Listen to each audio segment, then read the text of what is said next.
Christianity कोई बाबा system नहीं है।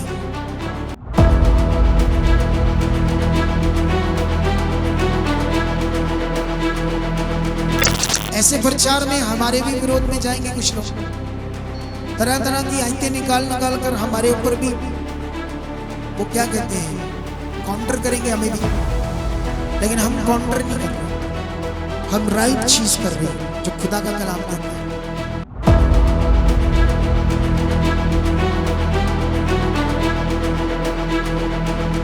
क्रिश्चियनिटी में भी हाथ में वो क्या डालते हैं, क्या होता है जो हाथ में डालते हैं, ब्रेसलेट।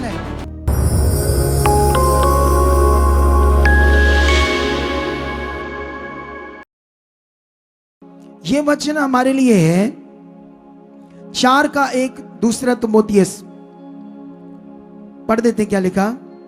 परमेश्वर और मसीह यीशु को गवाह करके जो जीवितों और मरे हुओं का न्याय करेगा और उसके प्रकट होने और राज्य की शुद्धि दिलाकर, मैं तुम्हें आदेश देता हूं कि तू वचन का प्रचार कर, समय और असमय तैयार रहे, सब प्रकार की सहनशीलता और शिक्षा के साथ उलाहना दे और डांट और समझा, क्योंकि ऐसा समय आएगा जब लोग खरा उपदेश ना सह सकेंगे, पर कानों की खुजली के कारण अपनी अभिलाषाओं के अनुसार अपने लिए बहुत से उपदेशक बटोर लेंगे और अपने कान सत्य से फेर कर कथा कहानियों पर लगाएंगे।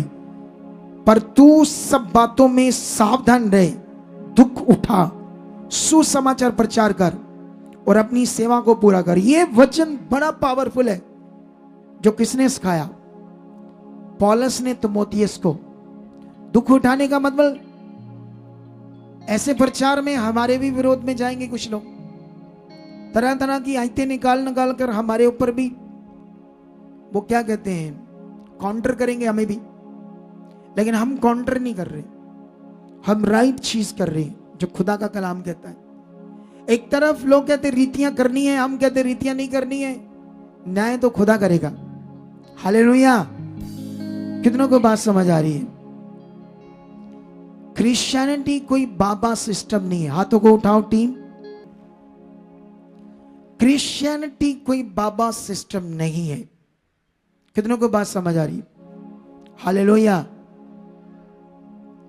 हम जब संसार में थे तो हम बाबाओं के पास गए, उन्होंने जल, लाची, धागा, राख, कुछ और भी पता नहीं क्या क्या ऐसी चीजें मटीरियल्स थी जिन्हें हमने यूज की ये समझकर कि इन्होंने कोई मंत्र पढ़ा है इसके ऊपर, इसमें कोई सामर्थ, कोई ऐसी चीज आ गई जिससे हमारा भला होगा, तो हम उसके साथ टकरे मार रहे थे, मूर्ख बने हुए थे, स्वा खा रहे थे। स्वा तुम भी खाते थे ना? बाबाओं की राख मैंने भी खाई है, मेरी मम्मी लाती थी, खा खा स्वा, मैं खाता था, पानी पीता था, ऊपरों जीभ जूब काली हो जाती थी। क्या करते हैं, बेवकूफ बने थे, मूर्ख।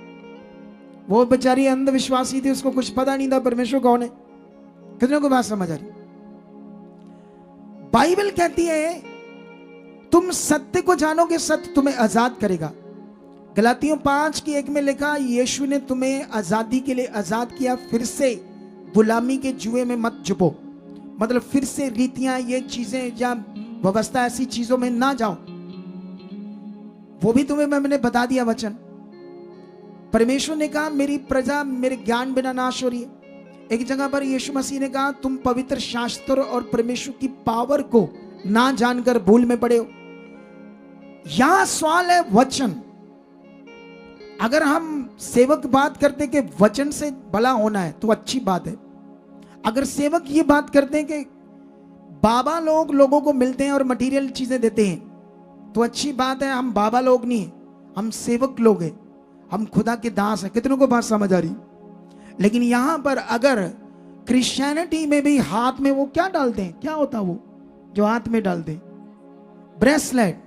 उस पर एक आयत लिख देते हैं, उसका आयत का नंबर लिख देते हैं, पूरी आयत तो शायद लिखी नहीं जाती। ये क्या है? पहले तो धागे बांधते थे, ये ब्रेसलेट तो बाइबल के अकॉर्डिंग नहीं चाहिए। ये तेल, ये कपड़ा, ये पानी, कोई कुछ। क्या ये वचन की बात है या ये उनसे भी मटीरियलिस्ट चीजों में लोगों को धकेला जा रहा है? कितनों को बात समझ आ रही है आज? आप जानते हो अकॉर्डिंग टू बाइबल मास प्रार्थना से, ले हैंड से और परमेश्वर का वचन से 40% लोग चंगाई पाते, हील होते हैं। 60% ऐसे लोग होते हैं, ऐसी बुद्धि होती है जो ना तो मास प्रेयर से, ना ले हैंड से, ना परमेश्वर के वचनों से उनका भला होता है, क्योंकि उनकी बुद्धि कुछ ऐसी होती है जिनको समझ ही नहीं आता। और ऐसे 60% लोगों पर फर्क करना पड़ता है। कितनों को बात समझ आ रही? और वही लोग बेचारे मटीरियलिस्ट चीजों के साथ लगे रहते हैं, कभी तो होगा, कभी तो होगा। ऐसे लोग हमारे पास आ रहे और चंगाई पा रहे।